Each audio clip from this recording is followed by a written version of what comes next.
Before we start, make sure to subscribe. Every day, we bring you timeless money, wisdom in the simplest, most powerful way. Now, let us talk about the psychology behind money, the part of finance most people never study, but that affects every decision you make. If money were purely logical, everyone would be rich. You'd save consistently. You'd invest early. You'd avoid debt. You'd stay calm in crises and ignore the hype. But we don't.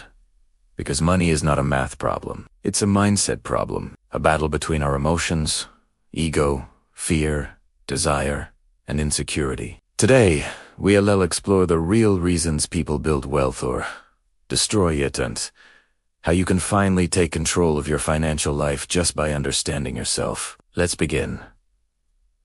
Lesson 1. People don't want money.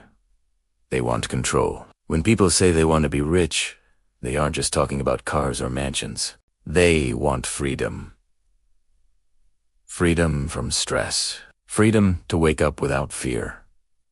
Freedom to choose how to spend their day. Freedom to escape a bad job or a bad environment.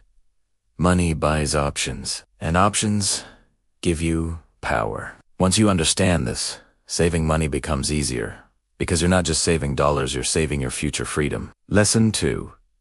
Your personal history shapes how you handle money. Everyone thinks they understand money, but each of us only sees a tiny piece of the truth. Your beliefs about money were shaped by the family you grew up in, the jobs you had, the crises you lived through, and the people around you. Someone who grew up in poverty sees money as security. Someone who grew up middle class sees it as opportunity. Someone who grew up rich might see money as just a game.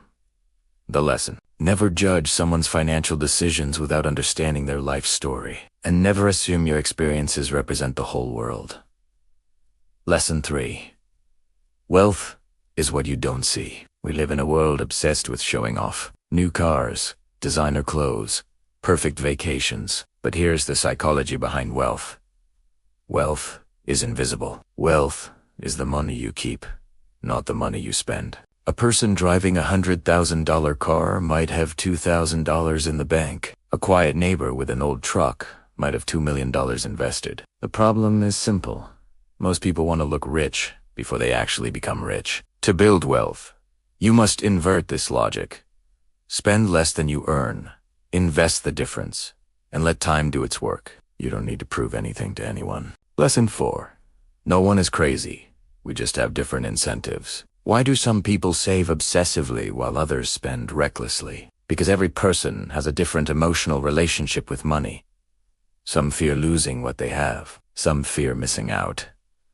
Some fear being judged. Some use money to feel significant, while others use it to feel safe. Understanding your own emotional triggers is more important than mastering any investment strategy. If you don't understand your own psychology, you will sabotage your financial life without even realizing it. Lesson 5. The power of luck, risk, and humility. People love to say, he made great decisions, or she made terrible decisions.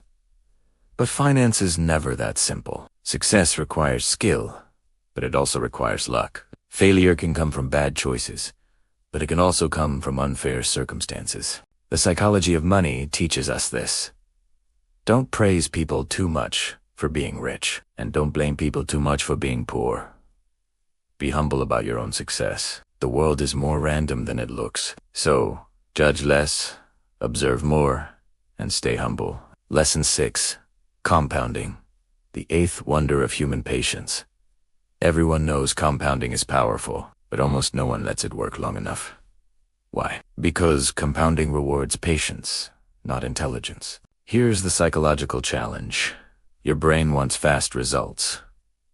Your ego wants recognition. Social media wants instant gratification. But money grows slowly, quietly, invisibly. Compounding is not just a financial principle, it is a behavioral test. If you stay invested long enough, the results will look like magic.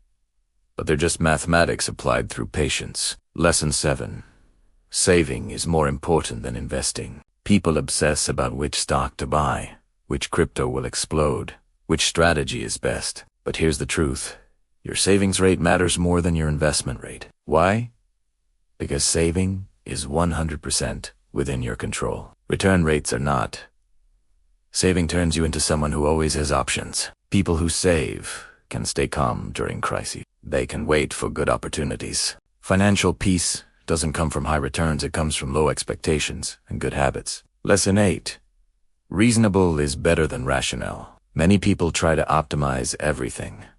The perfect asset allocation, the perfect timing, the perfect portfolio.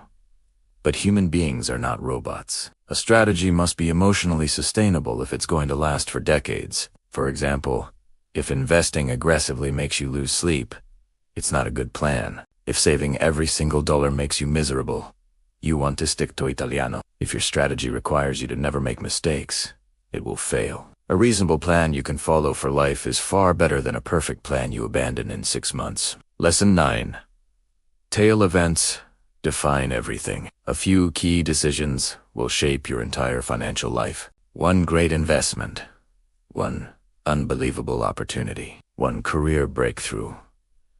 One business idea that works. One period of extreme discipline. These tail events, the rare moments, create most of your results. So instead of trying to win big every day, you only need to avoid disasters and stay in the game long enough for your tail event to arrive. Survival is more important than genius. And finally, lesson 10.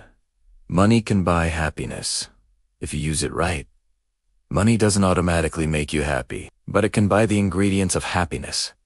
The ability to control your time, the ability to avoid people you don't like, the ability to help others, and the ability to reduce stress. The psychology of money teaches that true happiness comes from freedom, not from luxury. So, spend your money on time.com, health, relationships, and growth. These are the real returns of wealth. The biggest financial enemy is not the economy. It's not inflation, or taxes, or the stock market.